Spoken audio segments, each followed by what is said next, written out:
Fala pessoal, beleza? Sejam bem-vindos de volta ao Do Zero ao QA e hoje nós iremos aprender a mapear os elementos para uma automação de testes mobile voltada à plataforma Android. Você está preparado? Então, simbora! Diferente de automações web, para automações de aplicativos nativos, nós não temos o inspetor do browser em que a gente pode utilizar para identificar ali todos os IDs dos elementos. Neste caso, aqui para Android, a gente tem uma ferramenta chamada UI Automator 2, que facilita muito a nossa vida no momento de mapear os elementos de tela para automações Android. E ela geralmente é instalada junto com as ferramentas do Android SDK, assim que você instala o Android Studio.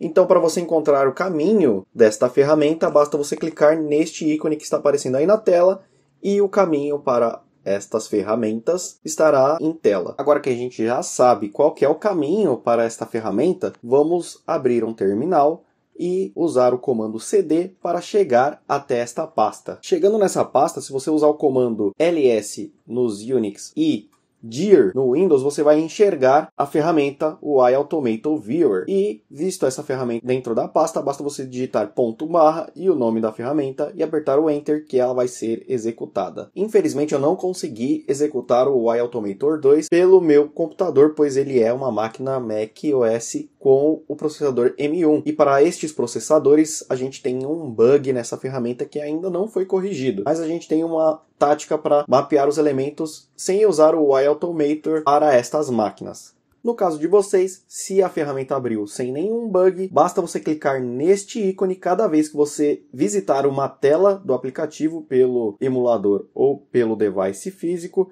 que aparecerá toda a tela com todos os elementos mapeados dentro desta ferramenta. E aí você vai poder checar elemento por elemento qual que você vai utilizar para a sua automação de testes. Por via de dúvidas, só para atualizar vocês, a gente consegue mapear um elemento utilizando o ID, os elementos mobile Android, ou o XPath. Eu desaconselho severamente usar o XPath, pois a automação mobile já é bem lenta. Se você utilizar a XPath, ela vai ficar ainda mais lenta. Então, sempre utilizem os IDs.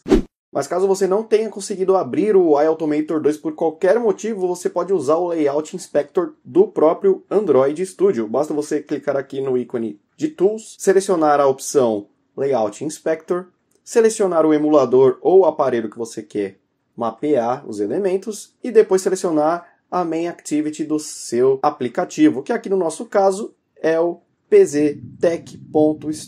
E ele vai funcionar quase igual ao UI Automator 2. Basta você clicar no elemento que você quer mapear e procurar pelo ID do elemento. É claro que tem várias outras informações ali do elemento, mas procure por ID ali em atributos, na barra de pesquisa, que você vai encontrar o ID do elemento. Se você trocar de tela, basta você clicar no ícone de recarregar tela e uma nova tela será carregada na ferramenta e você vai poder continuar mapeando os elementos. Agora que já sabemos como mapear os elementos Android, vamos criar um arquivo para mapear os elementos da página home do aplicativo. Aqui no meu caso eu vou chamar de home.screen.rb e vai ficar dentro daquela pasta Android que criamos na aula anterior. Dentro deste arquivo vamos criar a classe HomeScreen, não se esquecendo de fechar a classe com o end e salvar o arquivo. Seguindo os BDDs que escrevemos na última aula, a gente vai precisar sempre cadastrar um novo produto para realizar todos os cenários que a gente deseja executar aqui nesta suíte de testes. Então a gente sempre vai ter que clicar no botão New ali do menu. Então vamos começar mapeando ele. Diferente das automações web, para automações mobile a gente precisa sempre colocar os elementos mapeados dentro de um método initialize. Por que a gente precisa fazer isso? Para que o interpretador do Ruby e, em conjunto com o Appium, primeiro mapeie todos os elementos, todos os IDs da tela antes de executar as instruções de cada classe de step. Se a gente não fizer isso, corre o risco da nossa automação falhar porque ele não encontrou o elemento em tela. Mas na verdade é porque o interpretador ele não interpretou ainda o ID que a gente mapeou na classe de home screen, por exemplo. Então vamos fazer dessa maneira. Vamos criar o método initialize e lá dentro vamos criar uma variável. Aqui no meu caso eu chamei a minha variável de new product. Vou colocar tudo em inglês para seguir o nosso BDD e o valor do ID. Não é necessário colocar aquele @id barra para mapear o elemento. Apenas o valor dele, que no caso é button E para continuar com o cadastro do produto, a gente precisa mapear cada campo desse: código, descrição, pacote, quantidade, unidade do valor, lote e, se você quiser, também o expiration date. Mas no meu caso aqui eu não vou mapear este campo, pois ele não é um campo obrigatório. E é claro também o botão Save para finalizar o cadastro do produto. Como estamos usando o padrão de projeto Screen Objects, nós não vamos colocar estes elementos dentro da classe Home que acabamos de criar. Até porque eles não pertencem à tela de Home, eles pertencem à tela de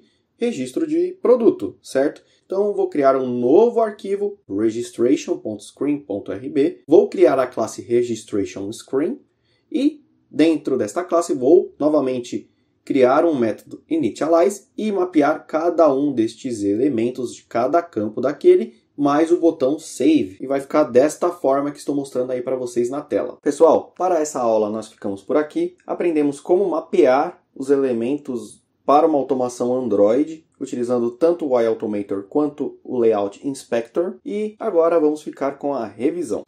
A primeira coisa que a gente fez foi abrir ou o iAutomator ou o Layout Inspector para inspecionar os elementos e interagir com eles na nossa automação de testes.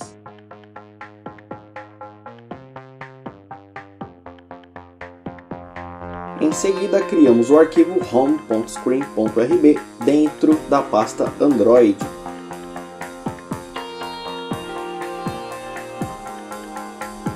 Dentro deste arquivo, criamos a classe HomeScreen.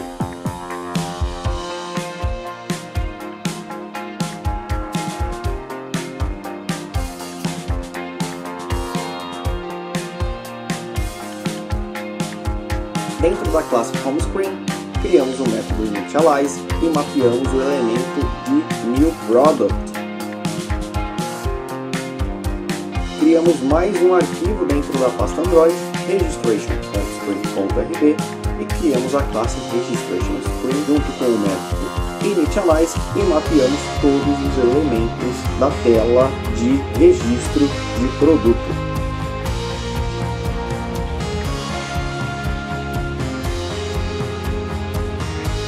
Então é isso, pessoal. Por enquanto finalizamos por aqui. Vejo vocês na próxima aula. Então, até a próxima!